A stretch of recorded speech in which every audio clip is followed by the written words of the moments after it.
Hi, Pastor Phillip Kennedy here at First Free Will Baptist Church of Benton, Illinois. Thank you so much for watching this video. Did you know that suffering is part of the plan? Now let me explain. When God created the world, He created it perfect, and there was nothing wrong. There was no suffering. But when Adam and Eve chose disobedience, that entered the world into sin. Sin causes suffering. Because we plunged into sin and suffering, we broke our relationship with God. God then made suffering part of the plan.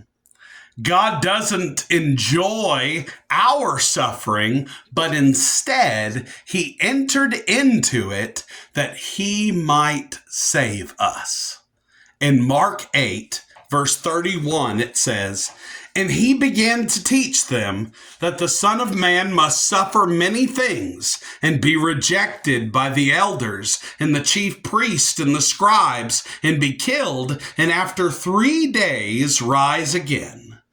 This is Jesus teaching His disciples that suffering is part of the plan. The disciples did not think that the Messiah would suffer. It wasn't part of the disciples' plan. But Jesus said that He would suffer. He would be rejected and killed. Jesus suffered greatly. In fact, He was beaten, bloody. He was rejected by His own peers, and He was mocked, and He was killed on the cross. Jesus foretold all these things before they actually happened because it was part of the plan. But don't miss this last part. And after 3 days, rise again.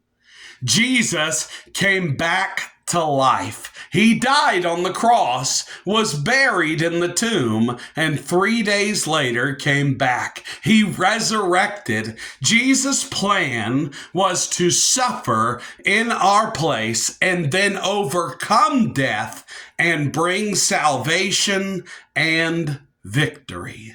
Because Christ suffered, we can be saved.